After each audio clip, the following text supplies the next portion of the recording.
I feel sorry for the past. That realization was the catalyst and starting point for this series of articles. After all, the past has become the most widespread and the least valued currency of our times. It's incessantly written and rewritten, actualized and constructed, instrumentalized and politicized, challenged and defended, nationalized and transnationalized, commemorated and cast aside. What isn't done with, or rather, to the past these days, and what does this inflation of the past actually mean? Eternally present. The German thinker Elide Assmann ties this situation with the new sense of time we have been experiencing over the last few decades.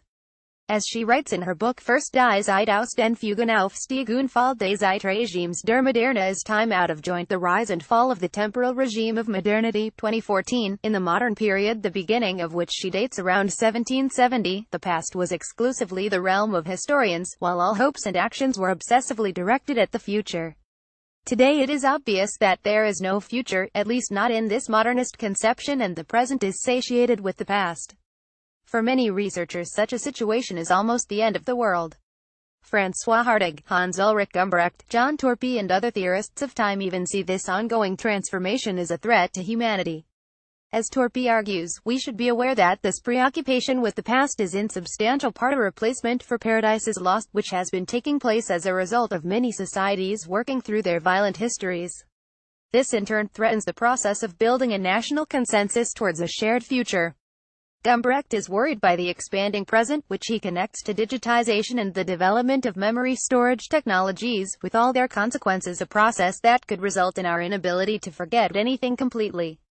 Hartog highlights the fact that the past has become more usable and characterizes today's presentism as primarily defined by the phenomenon of heritage. Heritage associations demonstrate the construction of a memory that is not given, and therefore not lost. They work toward the constitution of a symbolic universe. In Hartog's opinion, this is an illegitimate use of the past which functions exclusively in the present and for the present and creates opportunities for its misuse and even abuse by various forces. Among other things, presentism puts at risk the existence of the nation-state and historical science. Elide Assmann does not see anything threatening in the development of memorial culture. For her, this surge of interest in the past demonstrates that the artificial modernist boundaries between the past, the present, and the future are breaking down, opening the way towards a more natural interaction between these three intervals of time. This interaction manifests itself in the construction of the past and future within the present, which implies the influence of the past on the created present and on a desired future.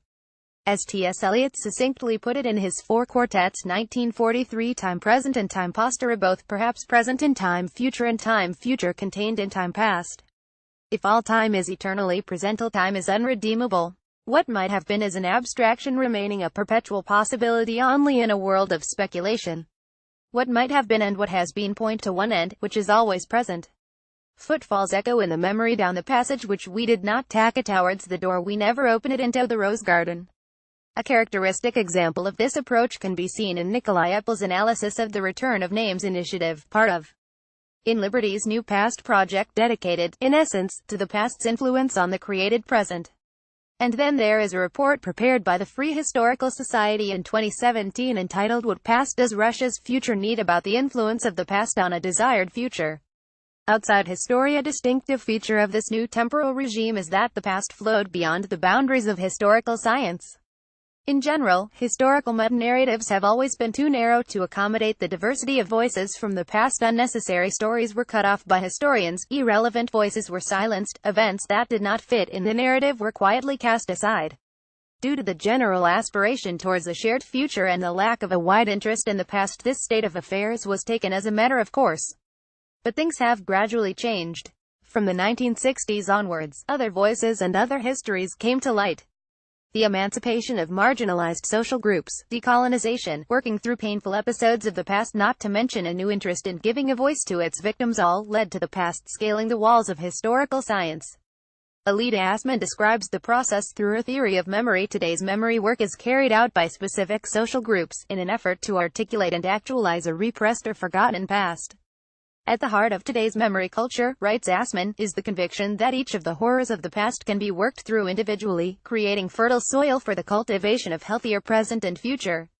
For a long time, memory was seen as a phenomenon opposing history, an outlook formed not without the influence of apologists for historical science. Many believed that history was always fact, while memory was often fiction. For a long time, memory was seen as a phenomenon opposing history, an outlook formed not without the influence of apologists for historical science. Many believed that history was always fact, while memory was often fiction. Historians rightfully pointed towards the many opportunities for manipulating memory, using it to create myths at the expense of historical fact. Today, the view that memory and history are symbiotic is becoming more and more common. The first saturates culture with past events, the second corrects the actualized memories on the basis of historical fact. This interaction can be illustrated with an example from the English grammar. History is akin to the past simple, and memory to the present perfect. Both tenses describe past occurrences, but the grammatical aspect is different. The past simple describes events that took place in the past. The present perfect emphasizes the impact of those events on the present. However, even when we initially use the present perfect, the details of what took place are provided in the past simple. In the relationship between memory and history, the dynamics are similar. Ideally, memory is based on historical details.